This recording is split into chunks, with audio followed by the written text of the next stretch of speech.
Bonjour à tous et à toutes, c'est Joe's Vidéo et aujourd'hui on se retrouve pour une nouvelle vidéo concernant Passport et MongoDB pour créer un dashboard. Donc pour commencer cette vidéo vous aurez besoin de Express qui permet de créer un site web directement en JavaScript. Vous aurez besoin de MongoDB qui est une base de données. Donc ici j'ai choisi la version communauté serveur en 64 bits vu que la version 32 n'existe plus. Si vous voulez encore réutiliser la version 32 bits, vous avez un vieil OS. Vous pouvez utiliser la version 3.2, qui est disponible dans les versions binaires. Vous aurez besoin de Passport. Donc du coup, Passport est qui permet de se connecter à plusieurs applications. Par exemple, Discord, en local ou via MongoDB. Vous aurez besoin aussi de Mongoose, qui est le client qui permet de se connecter à la base MongoDB. Donc du coup maintenant nous allons écrire le code. Donc nous allons commencer avec toutes les constances. Donc const express est égal require express. Donc ici vous voyez que la couleur n'est pas mise, donc du coup je vais les mettre tout de suite. Donc JavaScript et puis JavaScript. Voilà, comme ça on voit la couleur directement. Donc maintenant on fait une const path qui permet d'appeler le chemin après des fichiers qu'on va avoir besoin. Donc path. Donc ensuite nous allons appeler cookie parser qui va nous servir pour parser nos cookies que nous allons utiliser via les navigateurs.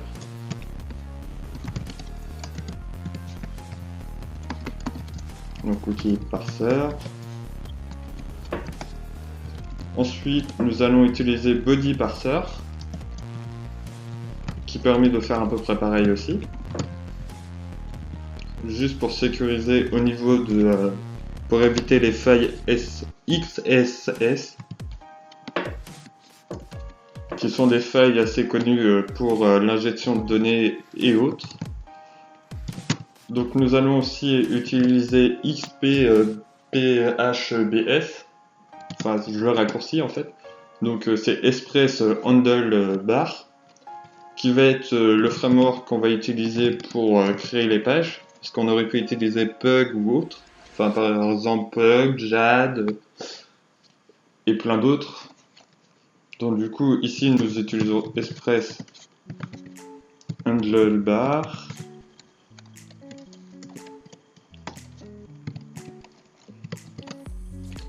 On va utiliser aussi Express Validator qui va nous permettre de aussi tout ce qu'on va faire. Donc Express-Validator. Ensuite, nous allons utiliser Flash. Donc const Flash est égal au require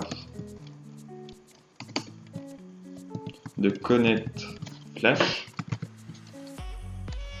Donc tout ça c'est toujours les modules. Ensuite nous allons utiliser Express Session. Passport, on va requérir Passport, le passeport local, MongoDB et Mongoose. Donc du coup ici je vais juste faire un copier-coller et changer tout ce qui est variable par constance, vu qu'on n'a pas besoin de les redéfinir après. Donc ici nous allons appeler la base de données, donc la Mongoose promise, ce qui nous permet d'éviter d'avoir un message pour nous dire que la base de données est dépréciée ou autre, vu que maintenant la nouvelle méthode de MongoDB, il faut utiliser la Mongoose avec une promise. Donc du coup ici nous allons utiliser mongoose.connect. Donc maintenant ici vous mettez votre identifiant. Donc ça commence toujours par MongoDB. Après votre user le mot de passe. Après localhost ce que vous voulez.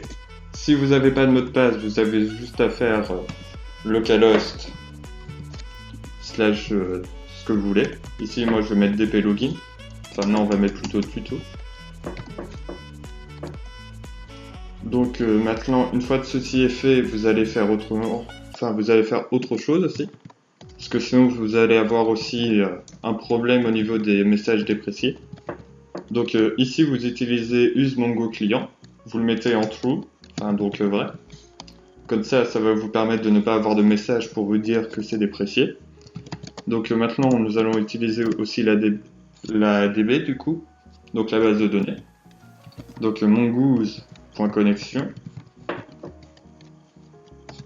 Nous allons définir les routes aussi.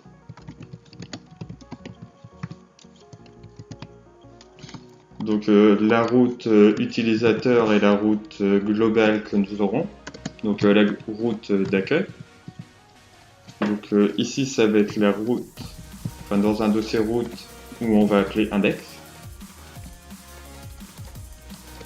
Ici on va appeler dans le dossier route l'utilisateur, enfin les utilisateurs. Voilà. Après nous allons initialiser aussi la base de fin Express.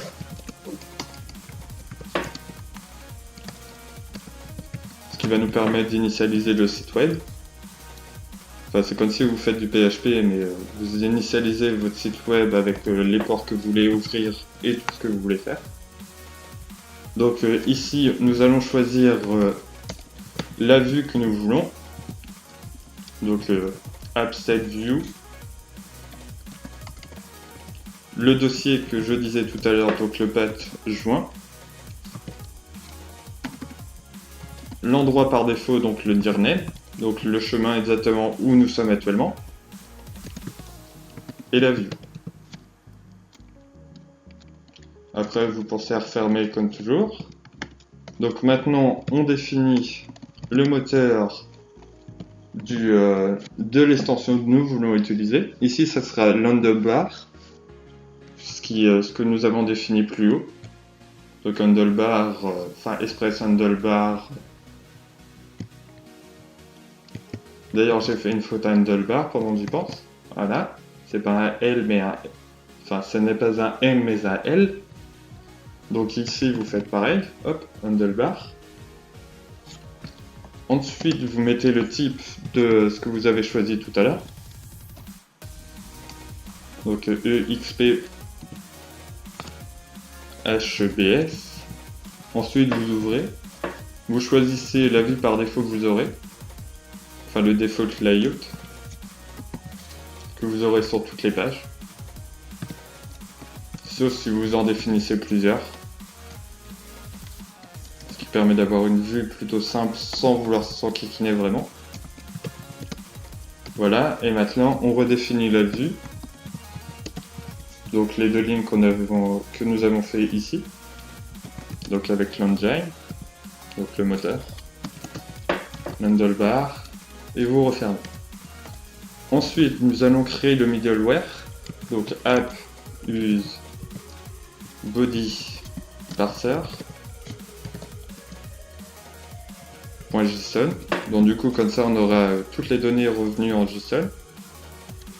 Ensuite, vous allez utiliser app use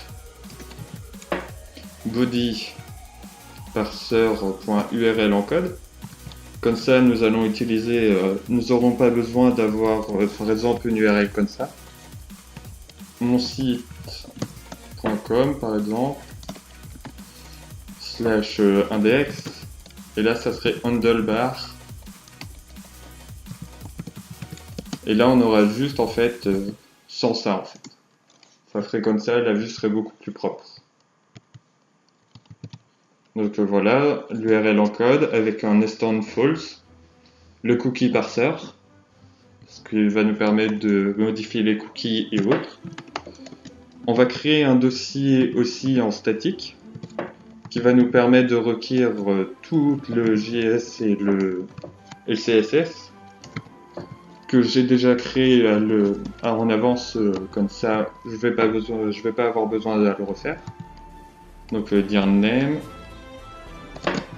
le dossier que nous voulons, donc ici ça sera public. Donc du coup comme ça vous n'auriez pas besoin de refaire un 2 points par exemple à chaque coup et autres. Vous aurez juste à créer, vous appelez le dossier public et c'est tout. Donc maintenant, on va créer aussi tout ce qui est la session. Donc là, on va créer le secret, enfin pour le cookie et autres. Donc par exemple, on va faire mon tuto, enfin autre. Enfin, vous pouvez mettre ce que vous voulez, c'est mieux de le mettre complexe. C'est pour la sécurité de vos données.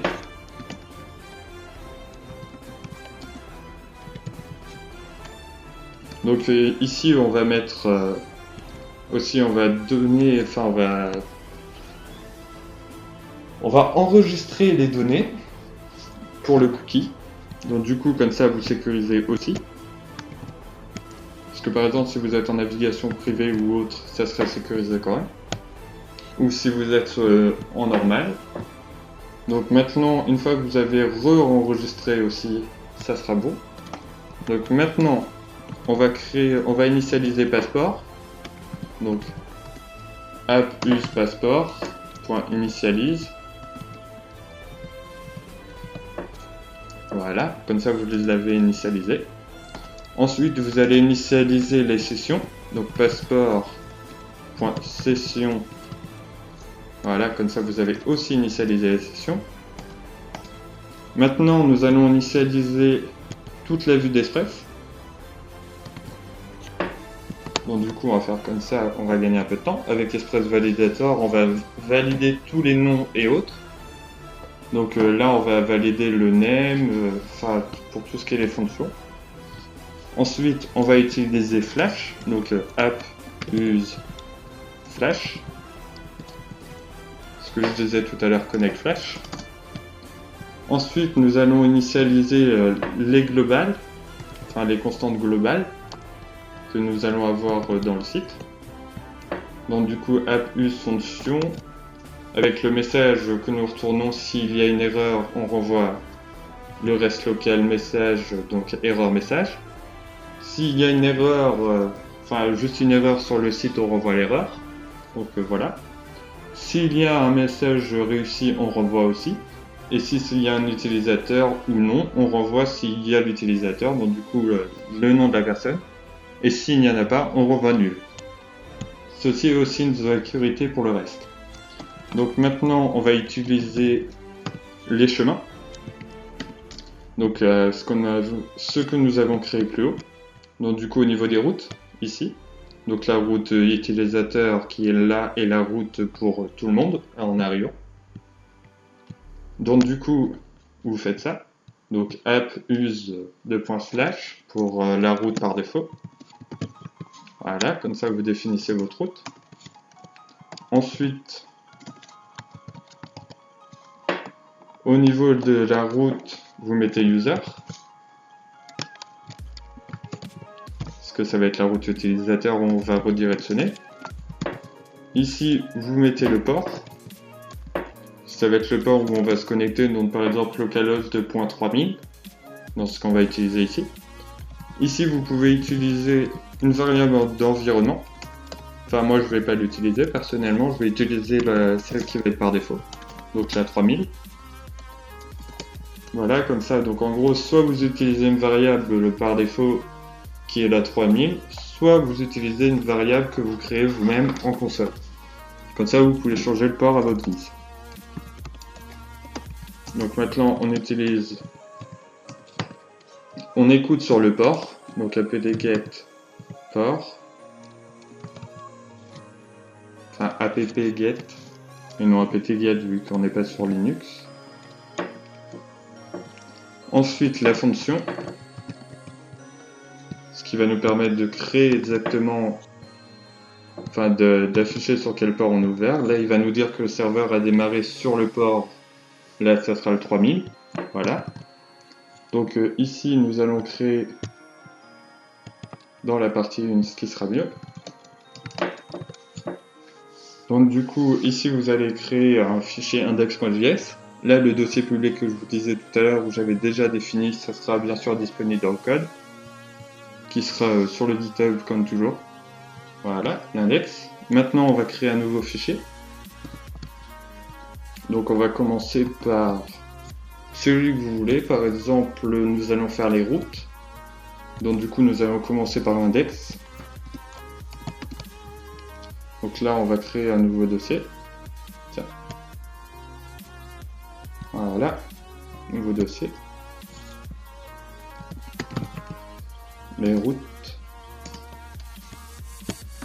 Index.js, comme toujours. Voilà. Donc maintenant vous faites var une constance comme vous voulez. Donc là on rappelle express est égal recueilleur express. Ensuite vous faites votre route. Donc const routeur est égal express.routeur. Ensuite on va faire notre route par défaut. Donc du coup ça sera ça. Donc route.get le chemin que vous voulez. Le authenticate va être ce qui va permettre dès qu'on va arriver sur la page demander l'utilisateur s'authentifie. Donc du coup on va redirect sur la page de login. Donc la fonction on va la créer juste en dessous. Et on va exporter ça sous forme de module. Donc la fonction authenticate, donc le rec, le res et le next. Donc du coup, si on est authentifié, on retourne directement sur la page. Donc on continue, on peut accéder à la page. Si on n'est pas authentifié, on vous renvoie que vous n'êtes pas connecté et on vous redirige sur la page utilisateur login. Voilà. Donc maintenant, nous allons créer un nouveau pour les utilisateurs. Donc ici on enregistre comme toujours. Donc user.js. Ici j'ai oublié d'enregistrer aussi, c'est l'index.js. Voilà. Donc on rappelle encore à peu près la même chose, donc vous pouvez copier-coller si vous voulez. Donc ici on fait l'express router comme toujours. Après on a besoin de passeport. Donc on va appeler passeport maintenant. Const passeport est égal recueilleur passeport. Hop, on va faire un peu de vide aussi, ce qui va permettre de voir un peu plus clair dans le code. Donc comme ça aussi, vous allez appeler le local stratégie, donc le passeport-local. Donc on va créer des stratégies utilisateurs après. Donc après on va utiliser le modèle pour les utilisateurs pour enregistrer dans la base de données. Donc maintenant on va utiliser les chemins que nous avons besoin. Donc à la place de router.get ici, on va mettre le router.get register pour enregistrer. Donc ça, on sera redirectionné ici si vous voulez vous enregistrer directement ou vous enregistrer ou vous connecter. Donc par défaut, je vais rediriger sur le login pour vous connecter. Donc du coup, c'est exactement la même chose que nous venons de faire. Donc voilà. Après, nous allons créer un routeur où nous allons faire des confirmations par mot de passe et tout ça. Donc la fonction qui est ici ne sert plus à rien. Voilà. Voilà, maintenant on fait router.post register, fonction rec et res, où on va faire par rapport à ce que nous avons rentré donc, dans le formulaire de tout à l'heure. Donc rec.body.name, enfin pour avoir le nom, l'email, l'username, le passeport, enfin le password, donc le mot de passe, et la confirmation du mot de passe. Donc du coup après on va renvoyer toutes les erreurs. Donc les rec.body et tout ça, enfin check body. D'où ce qu'on avait besoin tout à l'heure. Donc on renvoie s'il y en a un qui est vide, on renvoie qu'il manque le nom, le mot de passe, l'email. Si c'est pas une email valide et tout ça. Donc après, une fois s'il y a une erreur, on va renvoyer une petite variable. Voilà, donc on va faire on valide au niveau des erreurs s'il y en a. S'il y a des erreurs, on renvoie les erreurs. S'il n'y en a pas, on crée le nouvel utilisateur. Donc pour cela, pour créer un utilisateur avec MongoDB, vous faites user, enfin ce que nous avons appelé ici, que vous aurez juste après. Donc user.create, new utilisateur, fonction avec les erreurs, s'il y en a, on affiche les erreurs. Sinon, on affiche la console des utilisateurs enregistrés, ce qui nous permettra de voir si cela fonctionne. Bien sûr, une fois que vous l'aurez fait, supprimez-le ça va supprimer le console.log user. Une fois qu'on est enregistré, ça vous redirige sur le login. Comme ça, vous aurez juste à vous connecter. Donc maintenant, nous allons créer la stratégie utilisateur. Donc pour ça, on va gagner aussi encore un peu de temps.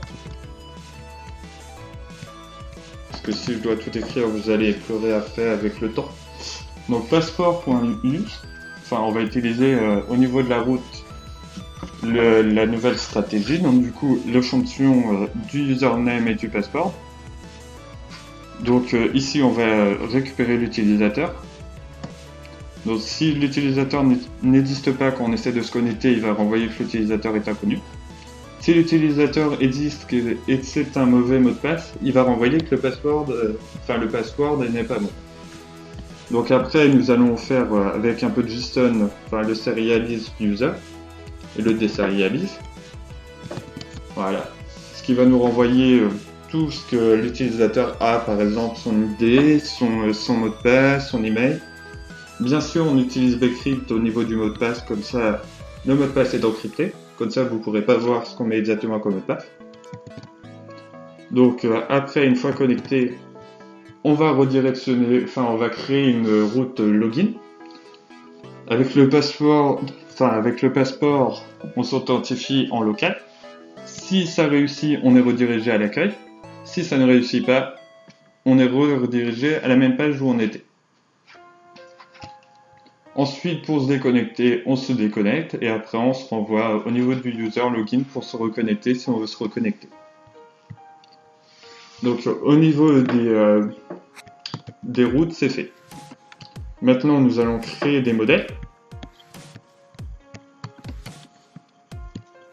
Donc du coup, on crée un nouveau dossier modèle. N'oubliez pas le S, bien sûr, parce que sinon vous allez avoir des problèmes. Donc maintenant, on crée le user.js. S'il veut bien s'ouvrir, c'est pas mal. Voilà. Évidemment, il n'a pas voulu, parce qu'il n'existe pas. Donc s'il veut pas, vous faites comme ça et puis voilà, vous le recréez.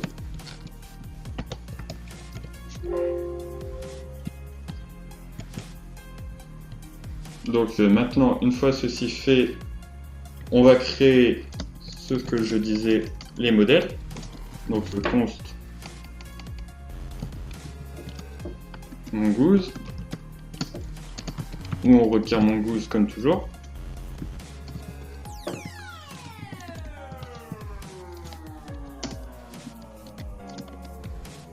Ensuite, on recrypte bcrypt.js, ce qui va nous permettre de créer un mot de passe encrypté. Ensuite, on se connecte à la base de données, comme ce que nous avons fait tout à l'heure, donc avec usemongo true, ce qui permet aussi de ne pas avoir de problème avec tout ce qui est déprécié. Donc là, on crée la DB. Ensuite, on utilise la variable utilisateur, enfin pour le schéma, où on crée un schéma avec, ici où on peut rentrer des lettres, le mot de passe aussi, on peut rentrer des lettres, des chiffres et des caractères comme nous voulons. Ensuite, nous allons exporter la variable utilisateur. Donc on fait module.export mongo modèle user, le user schéma. Ensuite, nous allons crypter le mot de passe. Donc pour cela, on va faire on va créer l'utilisateur avec le callback où on va modifier le mot de passe. Enfin, on va l'enregistrer pas en clair, mais le crypter. Ensuite, nous allons trouver l'utilisateur. Donc on va le get. Parce que là, on hash le mot de passe pour l'enregistrer, bien sûr. Donc on enregistre tout l'utilisateur. Ici, on va regarder si l'utilisateur existe déjà ou pas. Ensuite, on va vérifier aussi si l'ID existe et on va comparer aussi les deux mots de passe. Enfin, le mot de passe entrée, et l'autre mot de passe. Ensuite, il ne nous reste plus qu'à faire la vue. Donc du coup, nous allons créer la vue. Enfin, la vue du dossier surtout. Donc vue. Nous allons créer aussi le dossier de layout, qui va être la vue par défaut du fichier.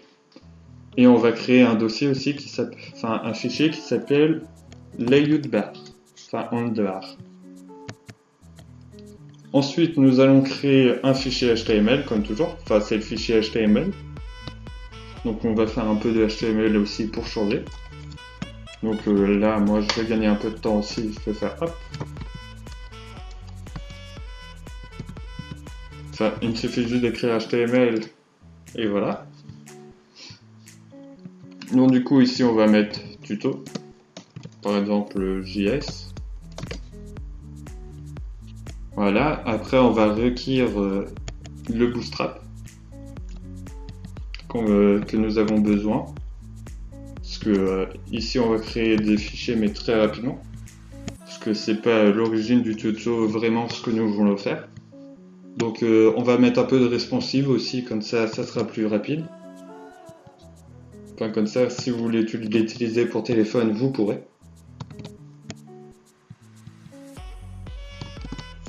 Voilà. Ensuite, on va créer dans le body une classe conteneur et un header.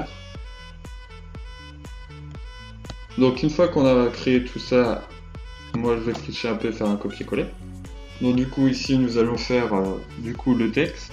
Donc le texte qui aura tout en haut à gauche. Après les liens, donc le dashboard, se déconnecter s'il y a un utilisateur. Donc du coup on affiche la vue, quand on est connecté. Si on n'est pas connecté, on affiche connexion et enregistrer, enfin s'enregistrer.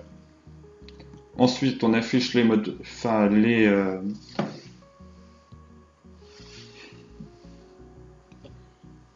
on affiche les notifications. Ensuite on enregistre. Après on va recréer deux autres fichiers, enfin même trois. Donc on sort du dossier et on va dans l'index. Enfin on va créer l'index.handlebar. Ce qui va être sympathique aussi à créer.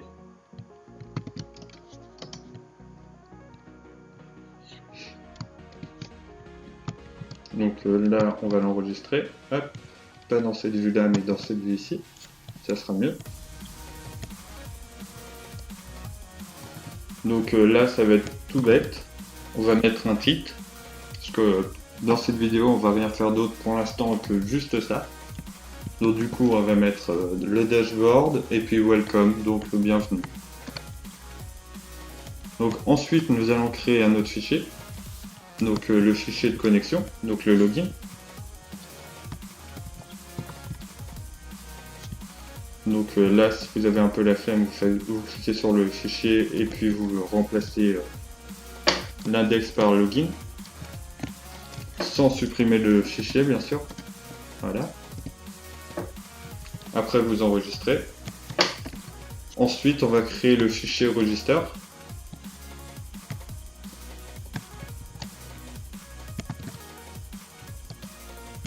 Donc là, avant de créer le fichier register, je vais vous expliquer aussi ce qu'on va faire. Là, donc du coup, on a créé un formulaire. Donc juste 2 secondes, comme ça sera mieux. Voilà. Donc du coup, on va créer un formulaire qu'on va poster. Donc du coup, on va envoyer les données au serveur. Comme ça, on va récupérer l'utilisateur. Comme ça, on se connecte. Et voilà. Donc ensuite, le register.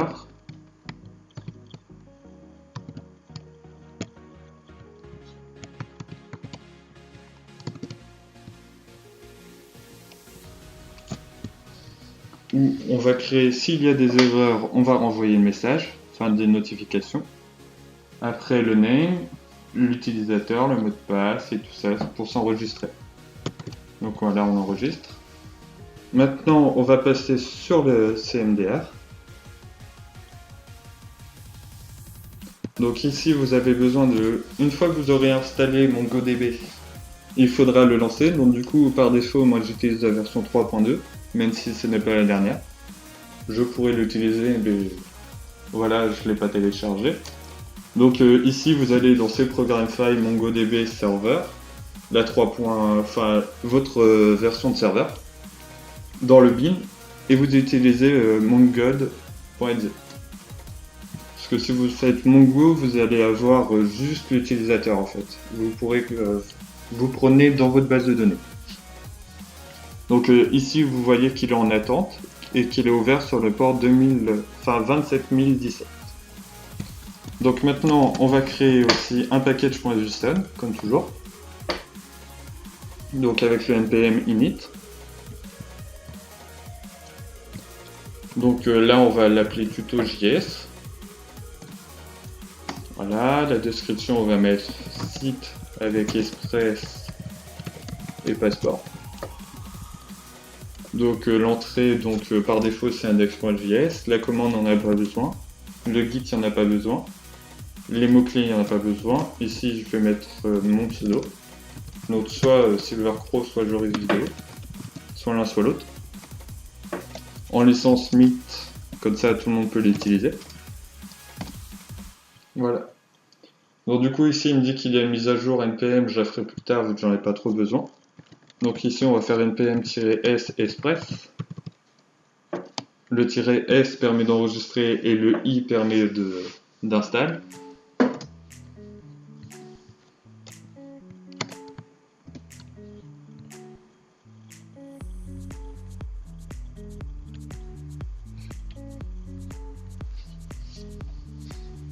Donc une fois installé celui-là, il faut installer tous les autres. Donc npm i-s bcrypt js.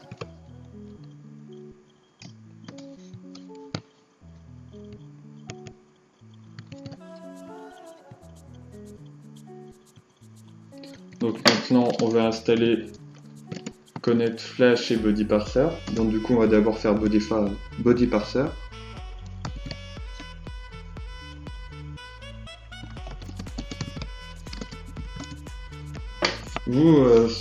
Si vous clonez directement mon GitHub, vous aurez juste à faire npm i, ce qui sera beaucoup plus rapide que de faire ça à chaque coup, d'installer chaque module. Ce qui peut être long, mais une fois fait, vous êtes content, parce qu'il n'y a plus de problème après.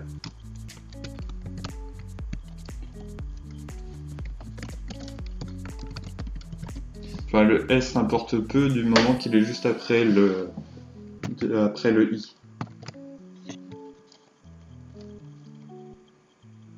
Donc là, ça peut prendre un peu de temps du moment, enfin, tout dépend de votre ordinateur et de votre connexion internet. Donc du coup, à chaque coup, il faut installer chaque module, ce qui est très long.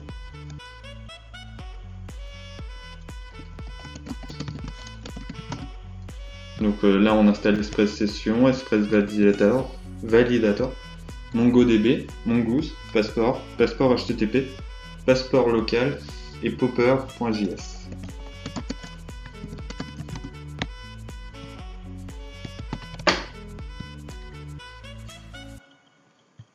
Donc du coup, je vais faire une petite ellipse entre deux pour le temps que les modules s'installent, et puis on se retrouve juste après.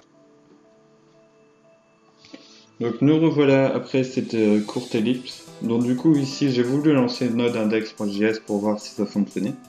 Donc ici il manque un X à Express. Je l'avais pas vu, donc du coup ici maintenant c'est corrigé. Donc maintenant il reste plus qu'à faire un node index.js. Donc ici il vous dit qui s'est connecté sur le port 3000, qu'il l'a ouvert. Ici vous pouvez voir le nombre de connexions qu'il a fait, donc il fait 2 connexions en même temps. Donc ensuite, il vous reste plus qu'à aller sur votre localhost. Donc localhost, le port 3000. Donc ici, vous arrivez sur le tuto.js. Voilà, il vous redirectionne directement vu que vous n'êtes pas connecté.